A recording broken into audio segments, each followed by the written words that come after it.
Selamat datang di Radiologi FKKMK UGM. Saya akan memandu pembelajaran radiologi. Kali ini kita akan belajar mengenai salah satu kegawat daruratan sistem kardiovaskular, yaitu pulmonary embolism. Mari kita mulai.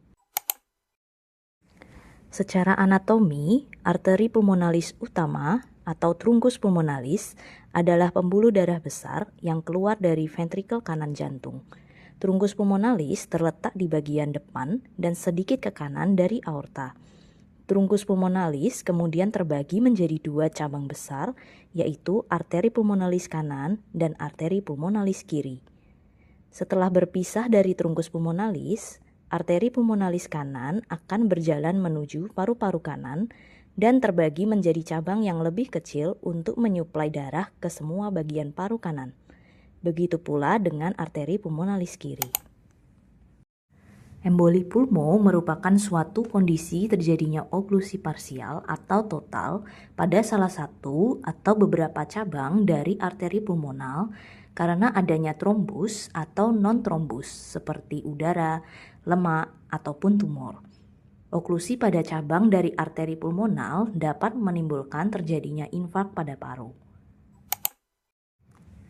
Wells score merupakan salah satu metode yang dapat digunakan untuk mengidentifikasi pasien yang berisiko tinggi mengalami emboli pulmo.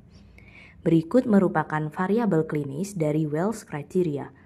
Pertama, gejala dan tanda klinis deep vein thrombosis diberikan skor 3. Kedua, diagnosis banding lain memiliki probabilitas rendah dibandingkan dengan emboli paru diberikan skor 3.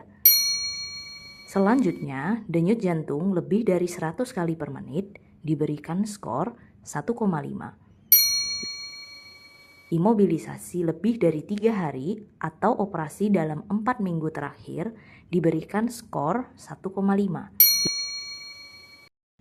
Riwayat DVT atau emboli pulmo sebelumnya diberikan skor 1,5. Adanya hemoptisis diberikan skor 1 dan malignansi diberikan skor 1. Interpretasi dapat dilakukan dengan menggunakan kriteria Well yang dimodifikasi, di mana kemungkinan emboli pulmo jika skor lebih dari 4 dan tidak mungkin emboli pulmo jika skor kurang dari sama dengan 4. Gejala klinis dari emboli pulmo bervariasi dan dapat juga asimptomatik.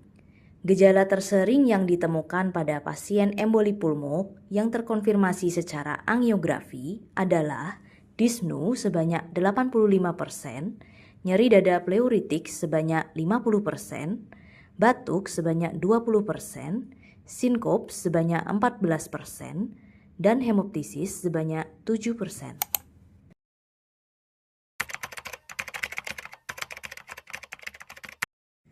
Berikut merupakan gambaran khas radiologi pada emboli paru. Yang pertama yaitu Fleschner sign, merupakan arteri pulmonaris sentral yang menonjol yang umumnya disebabkan oleh hipertensi paru atau distensi pembuluh darah oleh emboli paru yang besar. Yang kedua yaitu Westermarck sign, menunjukkan adanya hiperlusensi perifer vokal sekunder akibat oligemia yang mengakibatkan pembuluh darah distal ke oklusi tampak kolaps. Pembuluh darah paru sentral juga dapat melebar. Gambaran selanjutnya yaitu Hampton-Ham. Hampton-Ham adalah opasitas berbentuk kubah pada dasar pleura di paru-paru yang paling umum disebabkan oleh emboli paru dan infark paru. Gambar A menunjukkan Hampton-Ham pada X-ray toraks, sementara gambar B menunjukkan Hampton-Ham pada CT scan toraks. Untuk gambaran CT scan-nya, CTPA atau Computed Tomography Pulmonary Angiography pada coronal view menunjukkan adanya filling defect yang melintasi arteri pulmonalis utama dan meluas ke arteri pulmonalis lobaris dan segmental secara bilateral. Contoh kasus, Seorang laki-laki berusia 63 tahun datang ke poliklinik dengan keluhan sesak nafas yang dirasakan semakin memberat saat aktivitas berat. Pasien memiliki riwayat deep vein thrombosis pada ekstremitas inferior dextra.